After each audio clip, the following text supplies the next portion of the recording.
Hello ladies and gentlemen of YouTube, time for another Metal Earth kit. I finished all three tanks in the Barnes & Noble 3-piece box. Now for the Chiha tank. I believe this is a Japanese tank. I don't know much about it.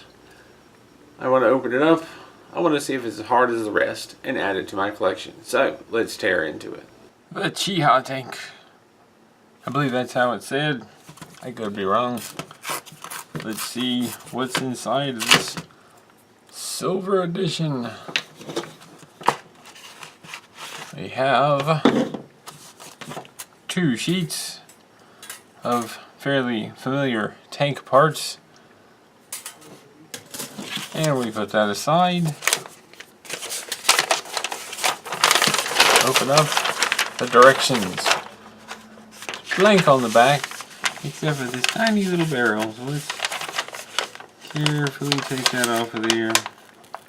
Hopefully without tearing the instructions. There we are. We'll set that with the sheet. Front side, it's one of the tall, long ones. I'm going to fold it in half here so we can see just the top half. Easily fit that on camera. We have at the top the usual Metal Earth 3D laser cut models, the line drawing, one of the sheets. We have one of the pieces talking about insertion tabs, fold lines, and insertion holes, and kind of what they are. A bit about needle nose pliers being helpful for assembly. We have the older legend, the blue circle. When you see that at a connection point, that is telling you to bend a tab over 90 degrees. When you see a green triangle at a connection point, that is telling you to twist the tab after you've inserted it, of course. Twist it 90 degrees. And this is saying to pull and screw the tabs 90 degrees to tighten. And we have our layout of the sheets to tell us where all the parts are. Slide that over. So we see all the part numbers pointing to all the parts, and this is an older model, so it doesn't have the color coding, so finding the same parts can be a little tricky. I don't know if this one's going to be as difficult because it looks like there's a lot of the same size wheels. I know now there's some slightly different sizes, but they're fairly obvious the difference. I know with one of the tanks there were a lot of very closely similar wheels and they weren't all numbered, so it was kind of difficult. I had to take time and compare to figure out what was what, not just the size but the holes and their locations and the pattern. Hopefully this won't be as difficult. It doesn't quite look like it, but then we have all these pieces of track here, so that's unusual as well. We'll come to that. We slide over to the other quarter of the page. The other half of the top page, we have the start of the assembly flowchart, starting of course part 1, 2, and 3 and how they come together. Add on 4, follow the arrows, add on 5, 6 and the barrel. We've got that. We come down here, we start with another part, 7, and just follow the arrows, adding pieces, folding them properly. Once we get to the center line, we go down to the bottom left quarter, and we've got 11 and 12 and all the wheel pieces coming together. Just kind of go through the arrows and add things on, and then over here we've got on the right quarter the last little bit, putting the last few things together, and we have our finished model. Let's talk tools. I have a pretty standard set of tools that I use in most every build. I have needle nose pliers, I have flat nose pliers, I have flush clippers. These are a must for me. They clip parts off the sheets quickly and cleanly. I have a set of precision tweezers, one with a very pointed end, one with the pointed end ground down slightly, and flat set with a sort of curved tip, useful for twisting tabs in slightly curved areas. I also have a pretty standard set of tweezers with a flat angled end. These come in one of the Iconics kits, and I use them a lot. When it comes to shape and rounded parts, there are many options. I used dowel rods for a long time. I sharpened the ends of 2 of them with a pencil sharpener. These 2 are great for making cone shapes. Another option is a cheap drill bit set. This set has quite a few different sizes to choose from. Another option is a set of step mandrels. Ring pliers or round nose pliers can be found with jewelry making tools and work wonderfully for curving delicate and or hard to get to areas.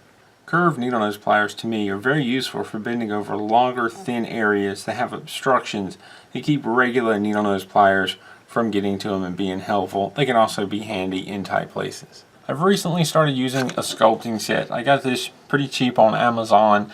It's a whole set, just a lot of different shapes and sizes, some with angles, some with points, some with flat sides. It's good for pushing over tabs, reaching inside and pushing on the inside, helping to shape small areas you're just too tight to get into.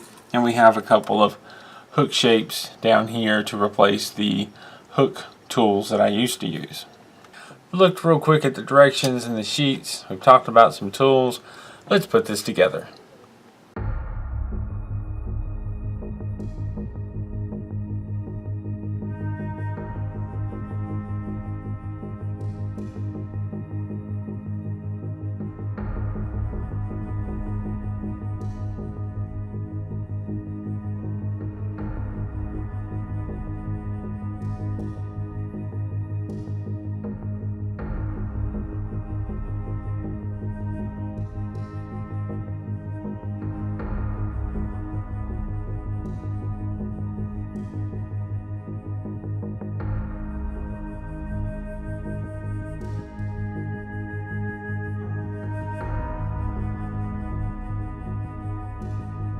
When I put the curve in part 4, I did not realize it only attached one way and had to curve it the other way.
Bending one of the side tabs in to compensate for the curved turret seems to have helped line up tabs and their slots.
The biggest mistake I made on this build was trying to twist the tabs on the back side of the tracks. They should have been bent over, allowing room for the bottom and final piece.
Be sure not to put part 15 on upside down, or you will have trouble with the other wheels.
I had to stop for a moment to oil my clippers. They were getting stiff from so much use.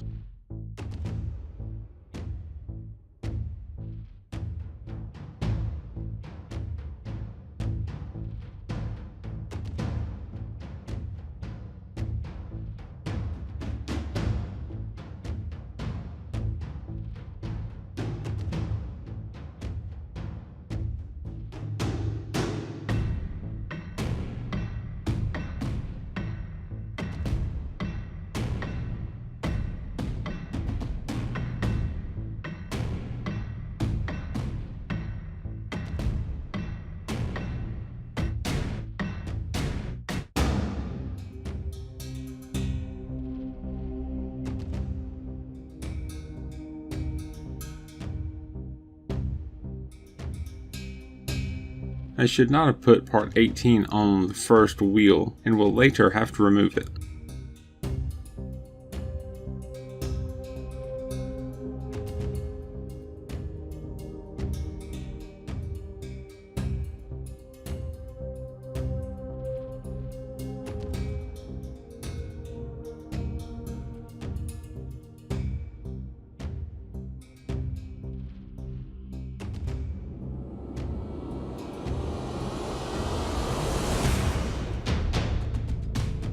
and I've just realized my mistake with the first wheel.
I started to twist the tabs on part 19, 20, and 21, but I thought it easier to bend them over since the inner tabs were so hard to reach and had to be bent partially just to grab them and twist them.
This video has been edited down. I've not shown all the different attempts, adjustments, or retries of this build.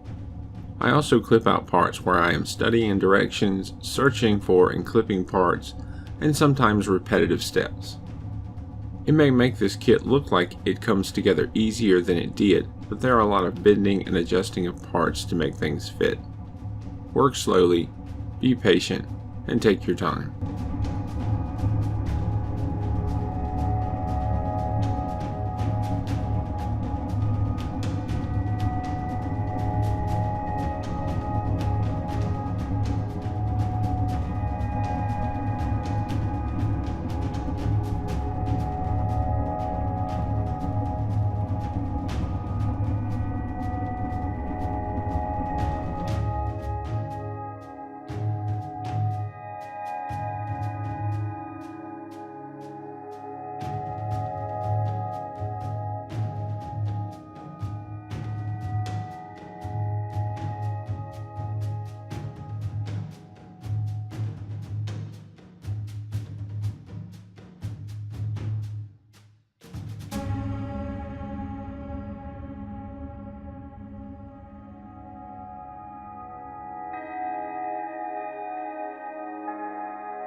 I got parts 26 and 27 backwards at first.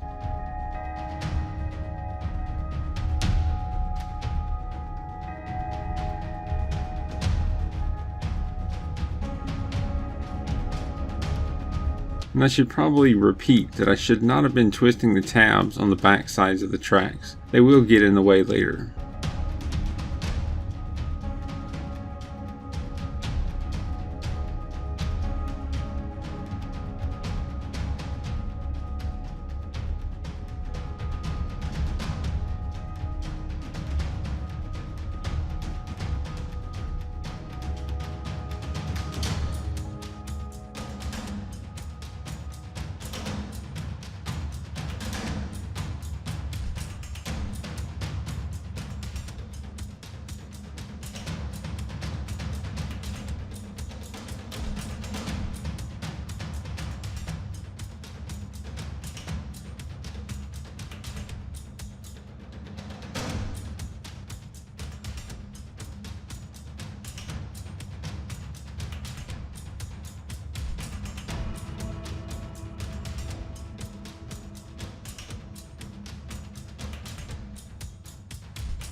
And now that I'm adding on the last and bottom piece, I'm seeing where those tabs are getting in the way, and I'm having to kind of pry it in place.